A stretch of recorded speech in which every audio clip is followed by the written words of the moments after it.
Hello everybody, Realm Builder Guy here. Welcome back to the channel and more Crusader Kings 3 as we continue on with the Angevin series. And I appreciate everybody that came back and watched the last episode. Obviously, views drop and that's normal, but we kind of want to see where this thing goes. I've got a few other ideas for possible CK3 guides. And one in particular that I hope people will enjoy that I am working on here in the future, as well as other game content. As always, like and subscribe and comment and share. Helps the channel kind of regrow, reestablish itself. Okay, so I've been thinking about what to do with King Helie the Trembling. First of all, he still needs a wife. But beyond that is the direction in which we go. Now, again, he's not going to be a warmonger.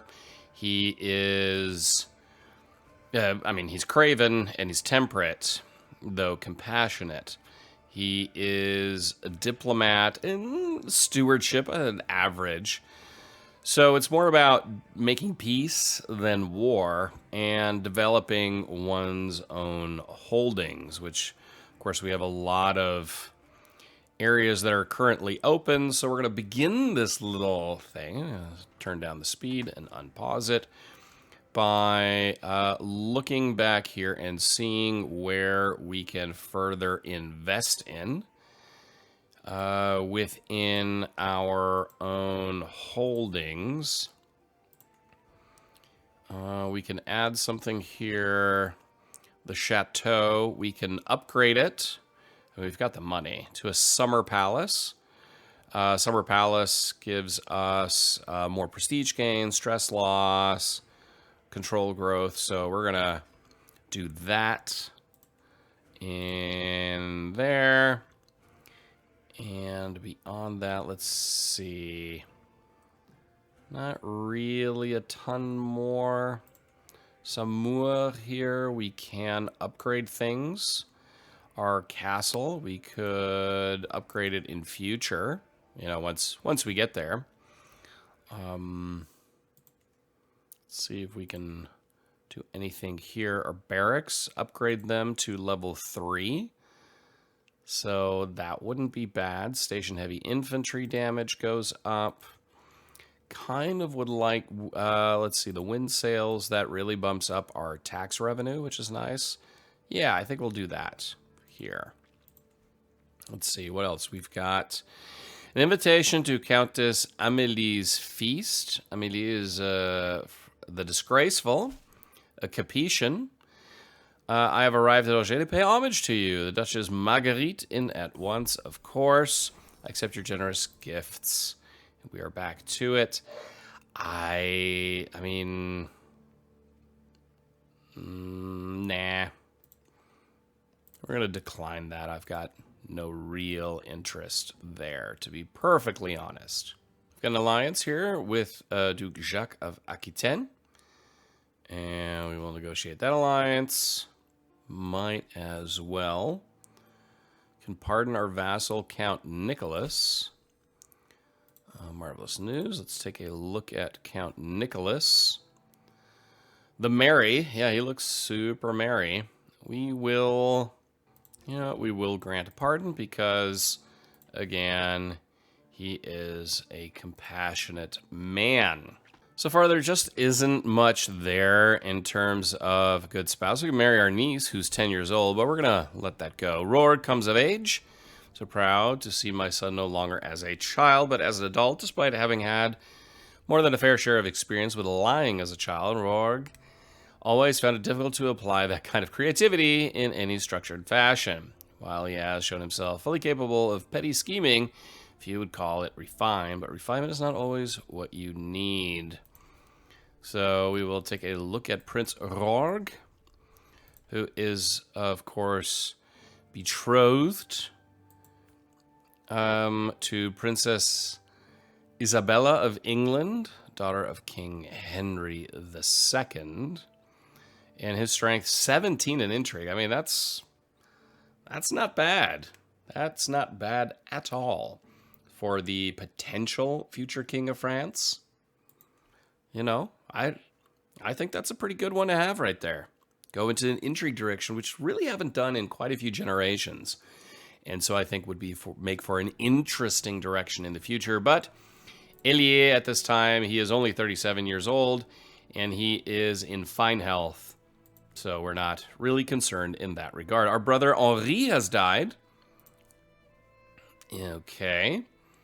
So that's one less person to worry about, I guess. Do something. More reports roll in from the county of Onís as the Nuños flu continues to rage. Leon, having brought me the latest of the missives personally, slams a hand onto my desk. People expect us to be performing some acts to help them. He insists, gesturing at the message. Now, I've seen this type before. All we need to do is purge some of the filthy animals that have been bedeviling that area. The affliction surely won't last without them. Leon leans back in satisfaction as I ponder. It is the will of God. We must cull the sheep.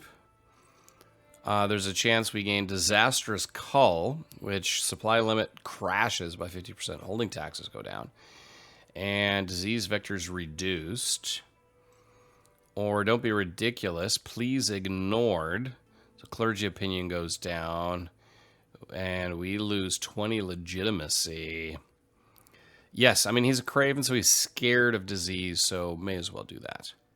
Innocent voices. My cupbearer, Archambault, receives me with a generous smile in his library. My lord, in our efforts to write down your legend, we thought of sending some children around the markets to praise the deeds of the Emperor Karl, the Holy Roman Empire. Send them out immediately. No one believes the children. I mean, why would you? I mean, that would just be crazy to believe the children. Bad air over Angevin. Nuños flu has devastated the people of Agen or Agen. My court physician Barthélemy informs me that local trade produce has completely dried up as the people wallow in their homes and in the streets awaiting death's call. He blames the plague on the bad air surrounding the dead and dying and proposes that countering it with a vast field of geraniums do much to dispel this bad air and slow the spread of the disease. It's worth a try. We get abundant flora for 5 years, so popular opinion goes up. Sure, let's make it smell better.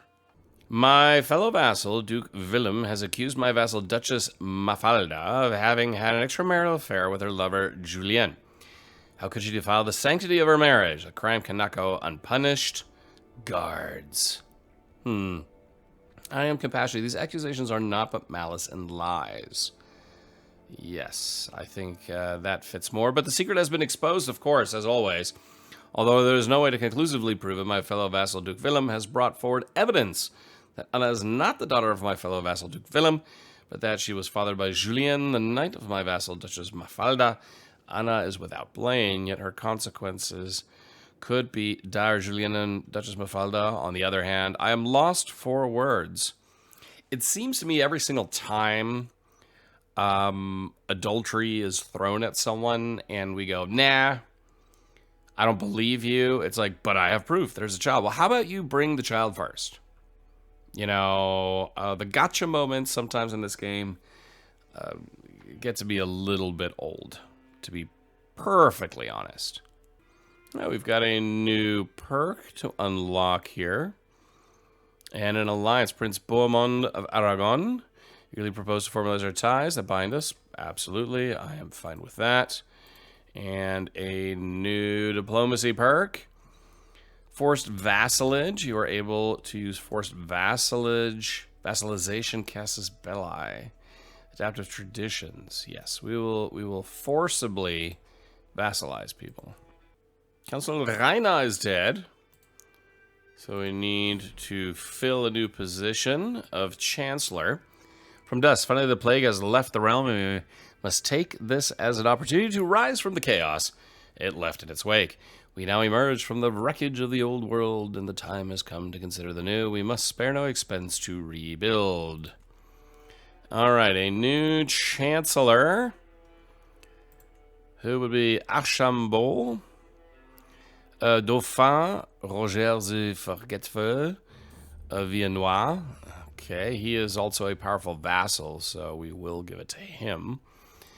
My master of the hunt, Count Richard, brings word of beasts spotted in my realm. I am hearing much talk from the county of Castellon.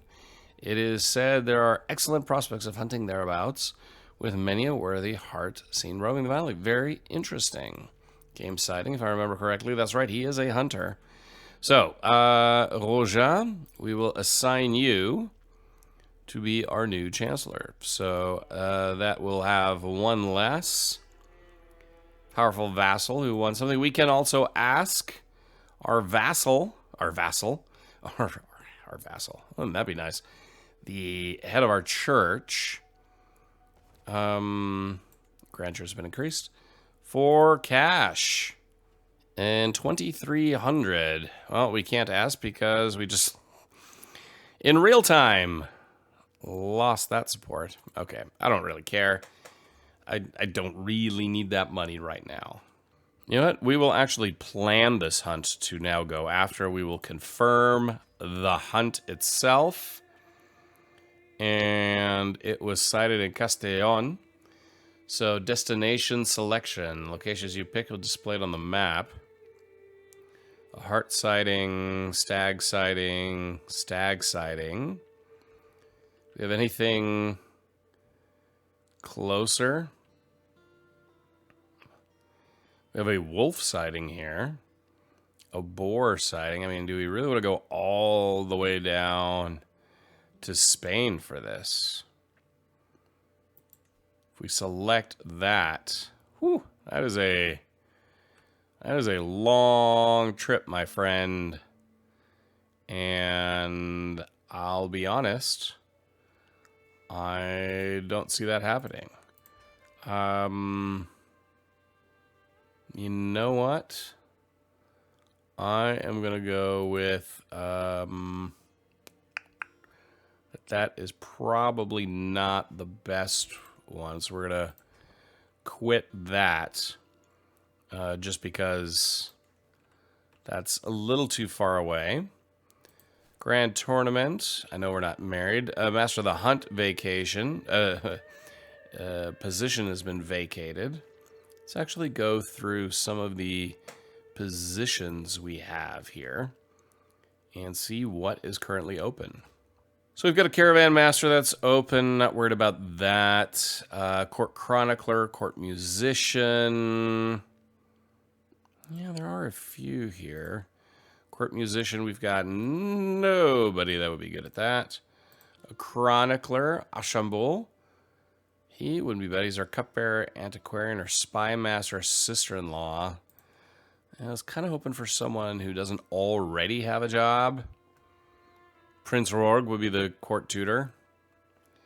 I'll go with no there. Food taster. I do like that. Yes, our heir. He will be the food taster. That's good. Richard de Richercourt. Yes, you will be our food taster. Master of the Hunt. We have an excellent one. Count Humbert of Eu. He has a -9. Wouldn't be great. Count Gottfried. He is our marshal. We have our cousin, Duke of Savoy. He's a rational opportunist. He will be our new Master of the Hunt. Master of the Horse. Count Humbert. We will give it to him. And let's see, is there anything else here I really want to do? High Almoner. Our Archbishop. Yeah, he could be good. Our piety would go up. We will appoint that. I mean, we're making so much money right now. We may as well. Seneschal.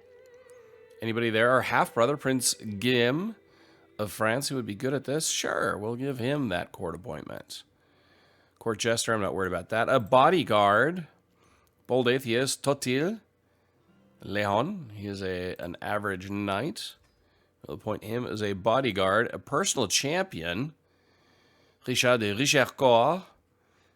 He wouldn't be bad. We're going to leave that out for right now. And other than that, I think we are good. And we can move on. A grand tour. Do we want to do a grand tour? I don't want to do a grand tour at this time. But the idea of calling a hunt might not be bad. We do have something here. Saucy readings. Lately, I can't help but notice the gaggles of giggling maidens and usually austere warriors gathering in dark alcoves to listen enraptured to a book.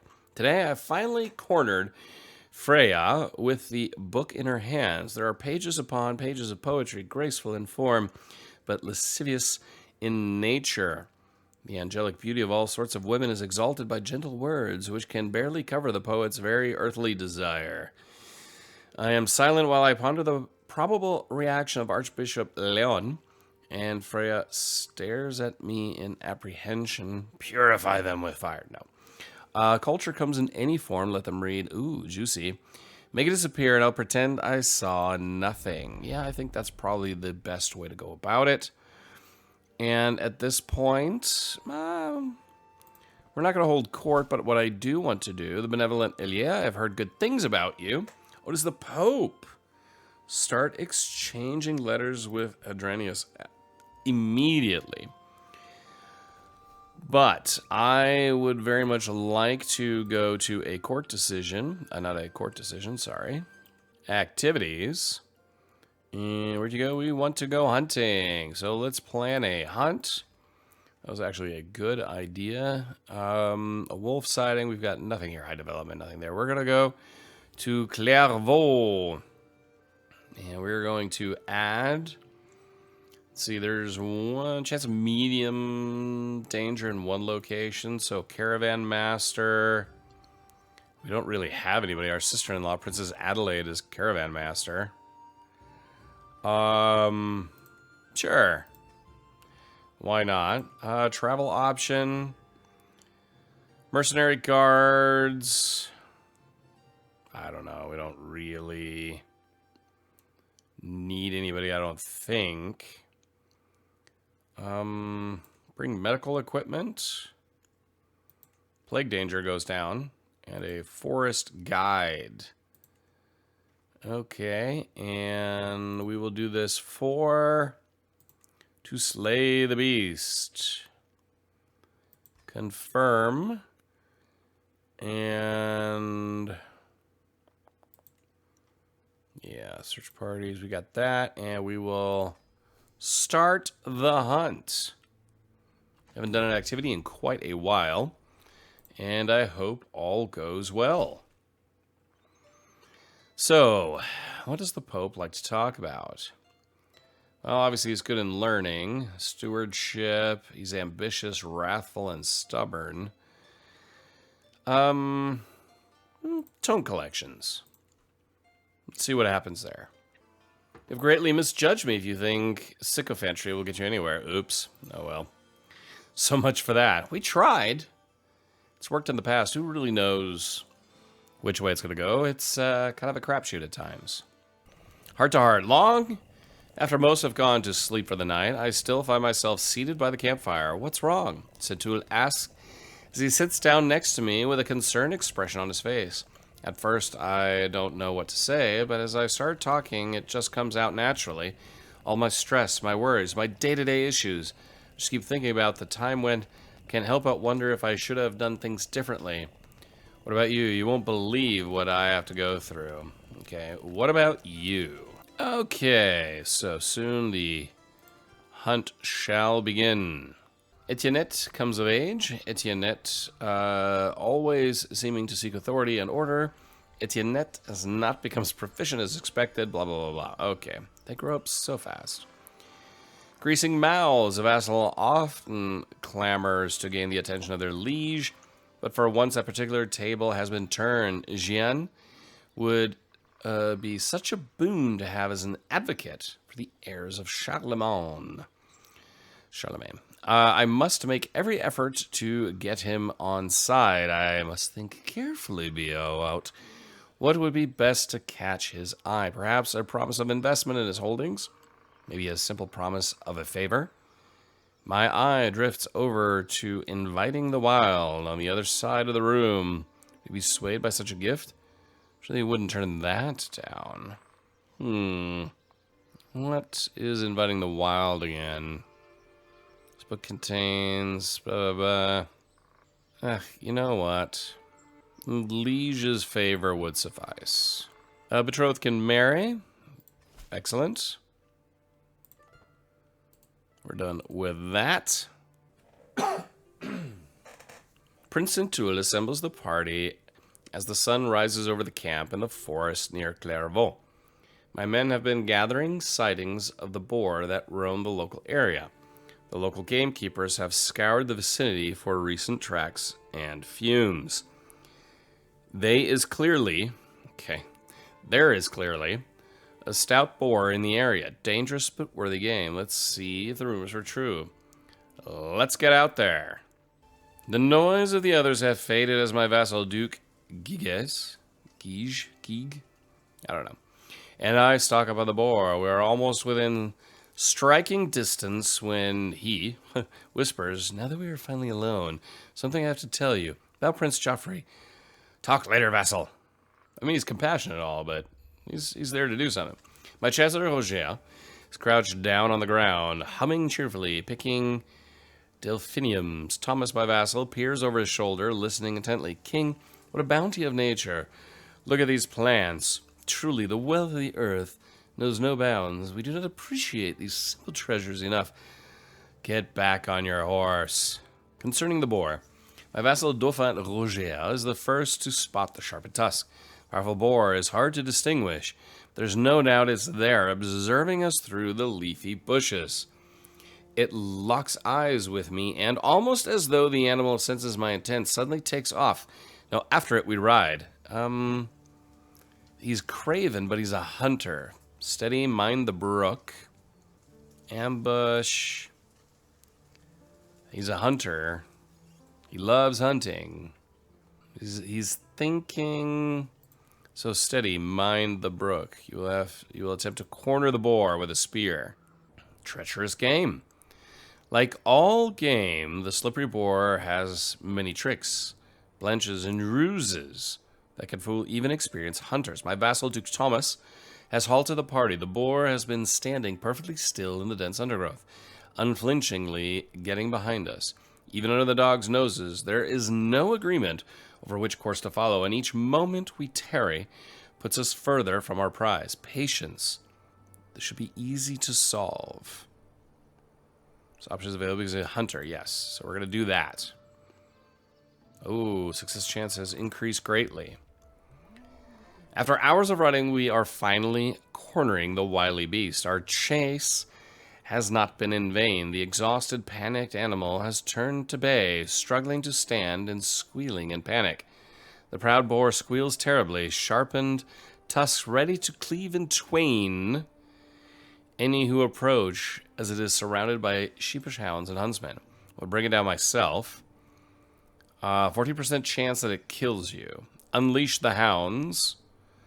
Let's see. Stress game because he's compassionate. Stop. Release the poor thing. No, he's a hunter. Forward huntsman. Kill it. Because you are a hunter. He's unlikely to do it. No. We're going to do this. Stress goes down because he is a hunter. So we're going to do that.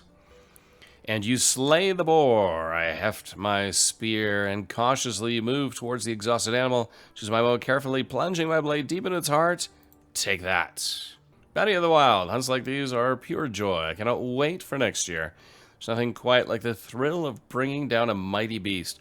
Count Julien IV directs the breaking up, carefully skinning the carcass with direction from the game masters. We place the eager dog's share of the spoils on the stretched hide before departing for camp and home.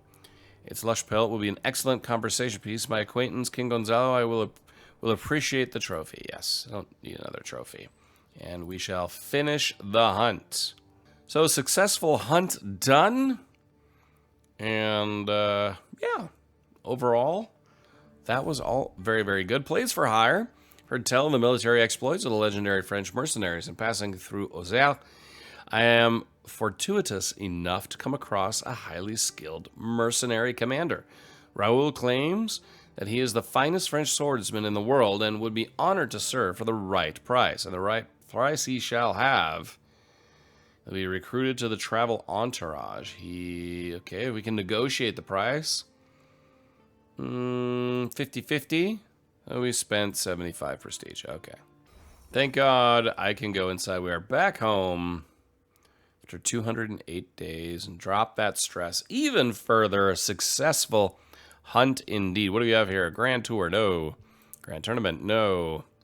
Revoke Holy Order lease. We won't do that. We can hold court. Petition the Emperor. Pay homage.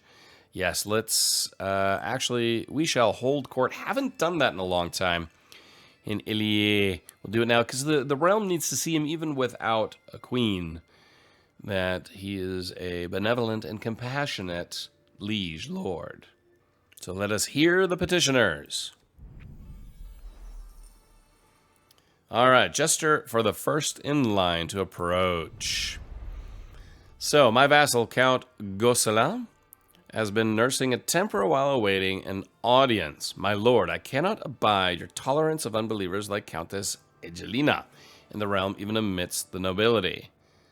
What's her deal? She's Orthodox, okay. God made his demands on us plain. France should be a land of the faithful. Out with these Orthodox dogs. You are right. No, we won't do that. Not even a little bit. Because I'm compassionate. By God, I now see the truth. No. Judge a woman by their quality, not their beliefs. Yes, absolutely. A thin, raggedy peasant stands before me, gawking at the opulence of my throne room, obviously distracted. I call him to get his attention. Oh, I'm sorry, my lord. My village in Anjou was hit by blight this year. We lost not only our crop, but our seed too. We have nothing. We shall starve without help. Glancing around my throne room again, he adds, surely you have wealth to spare. I am compassionate, and you shall have the funds you seek. Duke Palladino, my cousin, strides forward, clearly eager to hear my response to his petition. My cousin, House Savoy-Ivrea, could better serve France in Savoy if Savoy was given the status and exemption of a march. Let us ensure the defense of the realm on your behalf and thus both reap the benefit. Okay, let's see. So, if we do this, we get a weak hook. Vassal contract gains march contract. So, tax multiplier minus 50%. Army gold maintenance drops. Controlled territory defender gets advantage. Levy size goes up. Okay. Here you have a fine collection. No, we're not going to barter. Such entitlements demand sacrifice in turn. You get County of Canavese. And 70% he loses opinion. Only if Savoy's borders are never altered. So he gets the March contract. Vassal contract gains forced where are we here? Forced partition. So succession rights obligation. Lose 5 opinion. In exchange for greater commitments, of course. Increases the feudal levies. Go up even more. Not enough to be a duke. Let's secure those borders, actually. Let's see. Gains contract, March contract. He's forced partition. He lost 5 opinion. I'm not too worried about that. And the business here is done. Duchess Agat's feast in the Provence. No, I've no interest. We're going to decline that and move on. We are going to do is pay homage.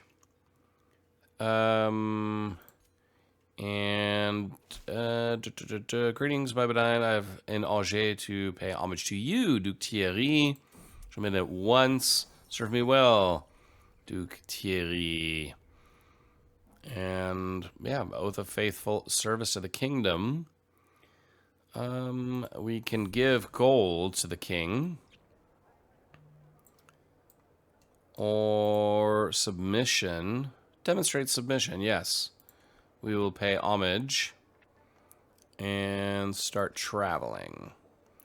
But we've got suspicious minds to deal with. The last time I saw King Gonzalo, he was super surreptitiously Getting rid of my yellow hat, because yellow is an unlucky color for people of my birth. The time before, I had to accompany him on a ridiculous long detour to avoid sleeping black cat. It's unlucky, he said. I don't even want to remember the time he thought he had lost his lucky amulet. However, as I catch him throwing away half of my precious salt just because it had been spilled, I feel my patience wearing.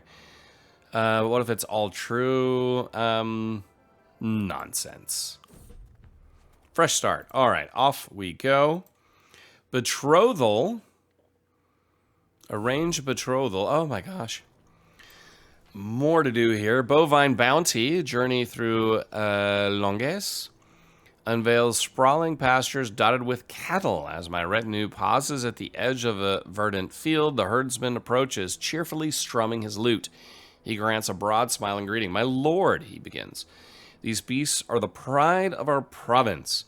Will you join me to witness our labor, restock our supplies, or perhaps partake of our famous blue cheese? Show me how you work your herds. Okay, we're going to pause this. Well, this is matrilineal of Navarra. No. No. Not even a little.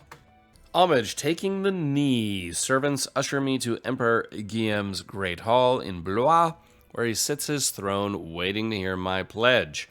I kneel at the feet of my lord and pledge the many oaths of homage, or homage, or homage, as his scribes record the event. With that, the ceremony is complete. I have nothing to offer my emperor except my promise to faithfully serve as a vassal of the empire. Guillaume bids me to rise and confirms his satisfaction along with my rights to the lands I rule in his stead. Hail the emperor. Oh, we have a faction target in the County of Zaragoza. I'm not worried about that. Spreading the word. I pause and write and pause and write. The words of this missive must be chosen carefully. A loose phrase for my message to my vassal Jacques will not be looked kindly upon, but his support, the heirs of Charlemagne, would be a boon indeed if I get it right. Now, let's see. What exactly is something Jacques would approve of? He's a quite driven person. I mean, either way, we get stress. Let's see. What is he here? He likes intrigue. He likes to hunt. He's stubborn. Heirs of Charlemagne can also be a tale of revenge. Perhaps I should just be as truthful as possible? Could phrase this such a way to flatter him. Yeah, we'll just do that. So he's promoting it. Okay, so good to know. And we have arrived back at home. Excellent. Shadow over Bastia. Walk through Bastia is to be treated to a dreadful symphony of human suffering. Holy Roman pox. Summon the physician.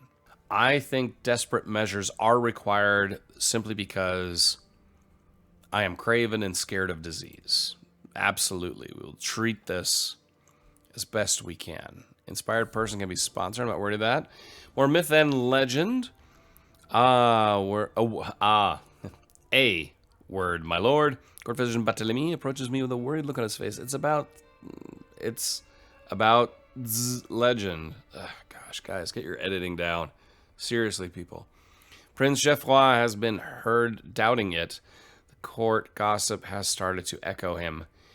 If you don't stop it in time, I'm afraid every peasant in this realm will believe it a lie. Pesky lummox. My word is stronger than his. Let them talk. Early prevention is a success. Wonderful. May not be quite a threat we had all feared. Holy Roman pox, be damned. See if there's anybody of note here of more interest that we could marry. It's not looking likely. Yeah, there's not really anybody here where I think that would really benefit us. So Helie will remain a bachelor for now. In the distance, I hear my daughter Catherine laughing at play with her fellows. I am King Agilbert of France. I am the hero. She is reenacting the heirs of Charlemagne for her adoring peers. The children all look upon Catherine with wonder and adoration, captivated by the tale. My heart soars to hear those legendary names and places passing the lips of the next generation with such vigor and enthusiasm that one day all of us will turn to dust and legend will never die. Leave her to it. Child's a legend for 10 years. So the spread chance goes up by 10%. Lines about legacy. The latest work of my vassal Duke Thierry has become all the rage at court of late. The piece deals with memory, what we leave behind, and Thierry has publicly dedicated to me time of memoriam. A man does not hope to rest when tired, no matter his wealth and treasure acquired. 'Tis rare enough for men to admit that all they leave behind is shit. Okay, so far I've kept my thoughts to myself, but the buzz has grown too dramatic to ignore, so I don't know quite how I feel about this. And he lost 20 opinion. Okay, whatever. Actually, the Holy Roman Empire currently has a war down here against Maghreb. Holy War for the Grand Emirate of Maghreb. So the whole thing, interesting. A lingering scent. In times like these, it's best to be wary of strange smells. Get your sachets here. Sachets. Your sachets. Get your sachets here. Only the freshest and best herbs used.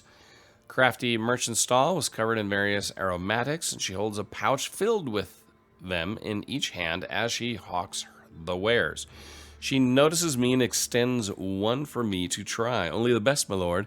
Keep you right safe from cold flu. I'll buy it, but not for that price. No. One couldn't hurt. Nope. No thanks. So war against Maghreb. That'd be an interesting move there. Now we do have an Angevin right over here in Tahert, which is an interesting thing. Maghreb. I mean, this is kind of like one of the last bastions. I mean, we have a little bit here. Al-Andalus is still there. But other than that, there's not much else left of the Islamic powers here. A hurried slapping of feet gives me scant warning before the door bursts open and William, wild-eyed, barges into the room. My lord, he stammers, dumping an entire armful of vellum missives to my desk. My lord, I've just returned from Marsan, and you would not believe the devastation. Death, destruction stalk the land. Thousands lie dead in the street. Sifting through the equally hysterical piles of vellum, try and make sense of it all. Last I had heard, the outbreak in Marsan was fairly restricted. Best to send some aid whilst the problem is merely nascent. Now, I will say that while I think the adding of, disease and plague and pestilence does reflect historical accuracy, I think it's a little over the top. It's constant. It's never ending. And it gets to just be an annoyance after a while in the game. So I'd be curious to your thoughts down in the comments about your thoughts on pestilence in CK3. The more I study the noble art of statecraft, the more I realize how beneficial good relations with my neighbors are. To have one of them visit my court so that I can show them just how good for it I can be. Oh God, I should focus on appeasing my own vassals. Grand Prince. Sure. I mean, why not? It's not exactly a neighbor, but he can come. Westfalen. Thank you. I'll put servants to work immediately. Invitation of my court. Retinue will arrive. Interesting. Westfalen is independent. So they've carved themselves out. Duke Renaud of Westfalen is now independent of the Holy Roman Empire. Also here, the Countess of Dockum as well. Very interesting. Now, there are a few here where I wouldn't mind expanding French interests into certain areas, but I see little need for that. And personally, I think this is a good place to end. Is the end of the year 1308, and had a successful hunt, better than some ancestors in this line. We do remember early on death by boar. So I think this is where we're going to end today's episode. It's gone on long enough, and let me know your thoughts on the series so far, and in general, what you think of Crusader Kings 3 here as we end the year 2024 soon. And if you're still enjoying it, if you're still playing it, in fact, and what direction the game should take in future. So until next time, I'm Realm Builder Guy, and I will talk to you soon.